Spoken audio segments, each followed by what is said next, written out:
আসসালামু আলাইকুম। কেমন আছেন সবাই? আশা করি সবাই ভালো আছেন, সুস্থ আছেন। আলহামদুলিল্লাহ, আপনাদের দোয়ায় আল্লাহ তাআলার অশেষ রহমতে আমরাও ভালো আছি এবং সুস্থ আছি। তো আরেকটি নতুন ব্লগ নিয়ে আসলাম আমি পাপিয়া, আশা করি সঙ্গেই থাকবে। আজকের ব্লগটা আমি সকাল এখনো 9টা বাজেনি, তো 8:30 মতো বাজে হয়তো, এখন থেকেই শুরু করলাম। আর আজকে খাবার নিয়েই ভিডিওটা শুরু করলাম। আজকে সকালবেলা হচ্ছে ভাত রান্না করছি আর উস্তা ভাজি করছি, এই যে মোটা মোটা করে কেটে। আর এটা হচ্ছে ওলটা ভর্তা করব। সামিরা স্কুলে যাওয়ার জন্য রেডি হচ্ছে, ওর দিকে রেডি হয়ে আসুক আর আমি এদিকে ভর্তাটা রেডি করি। এই হাঁস কয়বার খাবার দেবো? 2বার খাবার দিছি, তারপরও আমার কথা শুনতেছে আর এদিকে দেখছেন চিল্লানো শুরু করেছে। আবার চিল্লালে আবার খাবার দেবে। সেখানে শুকনা মরিচ ভাজছি আর কাঁচা পেঁয়াজ। ওল ভর্তা আমার কাছে ভালো লাগে, সবসময় তো আর ওল পাওয়া যায় না, এরকম সময়ই পাওয়া যায়। তো বাজার থেকে আমি নিয়ে আসছিলাম 1 কেজি। এই ওল তাই 70 টাকা কেজি।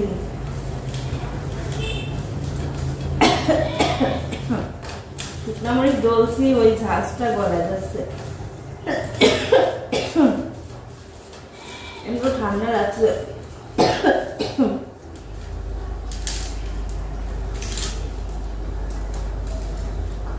ঝিলিক হয়নি রেডি?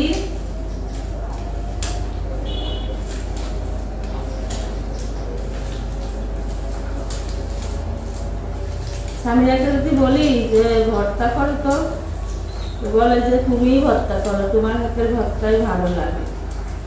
ও ভর্তা করলে নাকি ভালো লাগে না, নিজেই করি আমি, তুমি ভর্তা করো। আমি ভর্তা করলে ভালো লাগে না, স্বাদ হয় না। আমি যেভাবে করি ওরা তো সেভাবেই করে।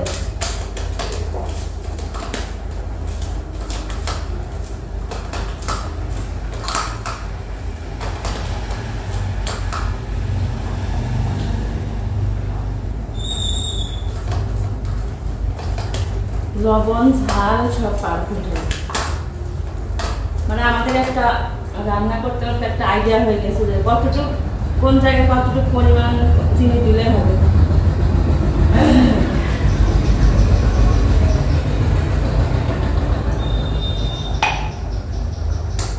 আসো,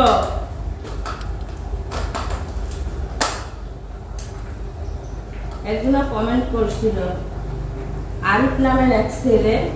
আরিফ হচ্ছে আমার চাচাতো ভাই, কিন্তু আমাকে কমেন্ট করছে যে আপু তুই একসাথে বসে ভাত খাবি তো আমার দেখতে ভালো লাগে। এখন আমার এই চাচাতো ভাই কমেন্ট করছিল না অন্য কোনো আরিফ কমেন্ট করছিল আমি জানি না। যখনই তুই কথাটা বলছে যে আপু তুই একসঙ্গে বসে ভাত খাবি তো আমার দেখতে ভালো লাগে, তখন ভাবছি যে হয়তো আমার চাচাতো ভাইও করতে পারে।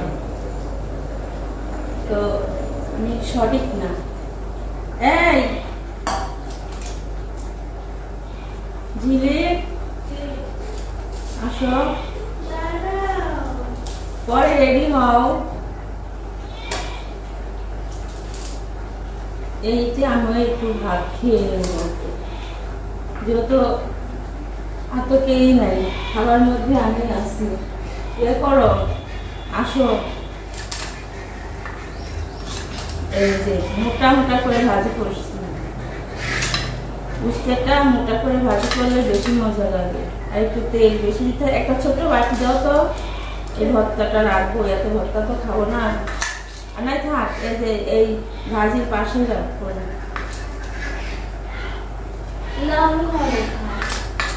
কেন এখানে খাও? আমি তো ক্যামেরা অফ করে দেবো, এতক্ষণ কি করে রাখবো না, অন্ধকার হচ্ছে।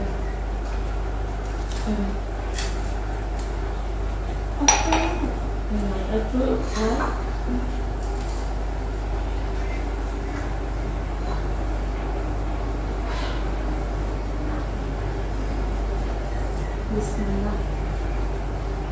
একদিন আমি এরকম ভাজি করেছিল আর বন্যা দেখি আমার এখানে আসে পরে কথা ভাবি তোমার এই ভাজি দেখতে তো খুব ভালো লাগছে মাছ মজা হয়েছে আমি বলছি একটু নিয়ে যায় ভাত দিয়ে খাওয়া পরে দিয়েছিলাম বন্যা বাড়ির যাই ভাত দিয়ে খাই অনেক মজা লাগেছে রামুক কাছে পাপিয়া ভাবির মতো মোটা মোটা করে অস্থি ভাজি করে দিল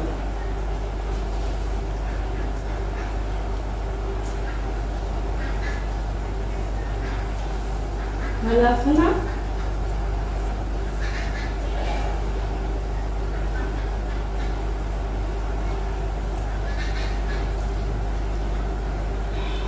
আমি না বেশি ধরে ভাত খাইতে পারি না আমি ক্যামেরা কিনতে তাড়াতাড়ি মুখে নিচ্ছি আমি তো আস্তে ধীরে ভাত খাই তো ঠিক আছে এই তো ছিল সকালবেলা খবর না খাবার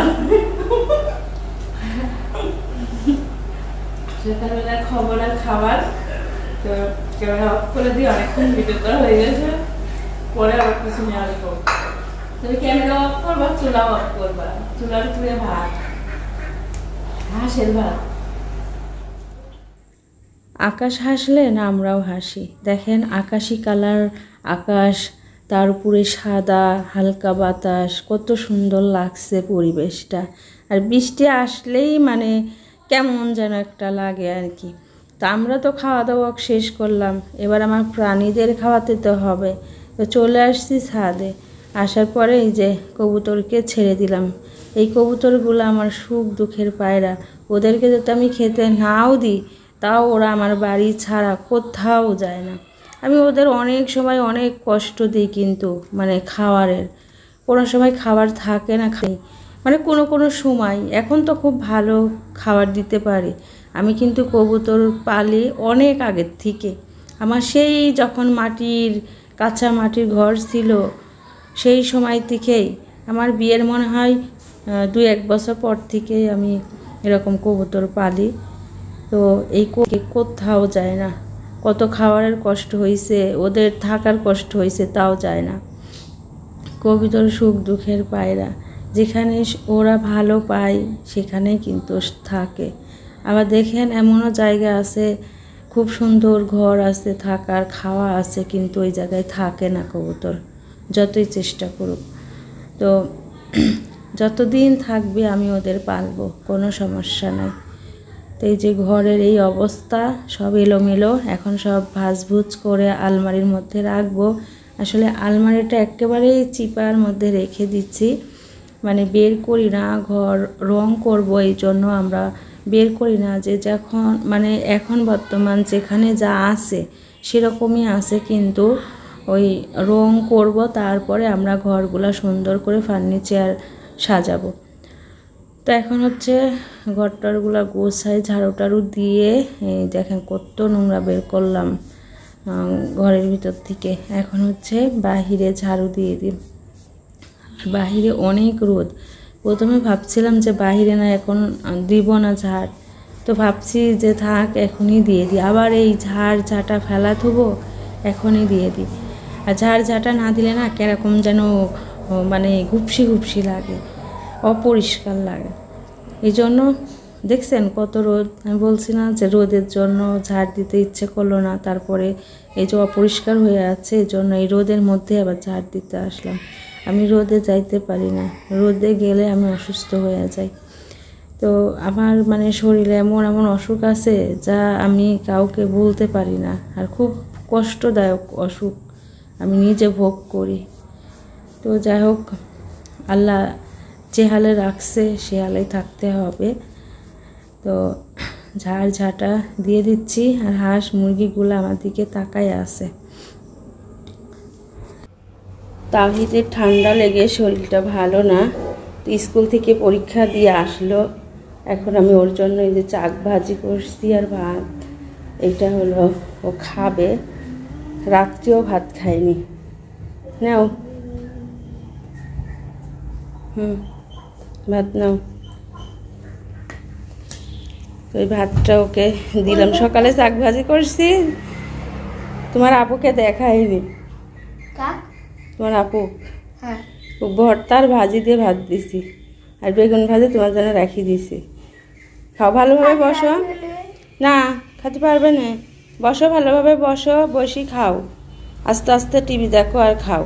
এই যে টিভি চালু করে রাখছে, টিভি দেখবে আর তাহিদ ভাতগুলা সব খাবে। আচ্ছা, খাও, হাত ধুয়ে আসো, বেসিং থেকে হাত ধুয়ে আসো। পরীক্ষা কেমন দিলে? এদিকে আসো আগে। কই লজ্জা পাই। এই দেখেন খালি কার্টুন দেখে, খালি কার্টুন দেখে। এই যে সবজির কার্টুন আছে না, আলু বেগুন সব কথা বলে, ফুলকপি সেরকম। এই দেখেন এই হাঁসগুলা কি করছে, ওই নেটের ভিতরে ছোট ছোট হাঁস ভিতর থেকে ঝরকা করছে, আর বাইরে থেকে এই হাঁসগুলা ঝরকা করছে। দেখছেন কি করি, গলা খাড়া খাড়া করি। এই তাহিদ দেখি যা, ওই যে ছোট হাঁস বড় হাঁস কি করতেছে। ওরা ওই পাশতে চিল্লাচ্ছে, ওরা এই পাশতে চিল্লাচ্ছে। যা যা যা যা। হ্যাঁ, এটা বেটা ছেলে হাঁস, আর ওইগুলা মেয়ে ছেলে হাঁস। যা যা, হয়েছে কথা কওয়া, যা যা। সেবার চলে যাচ্ছে।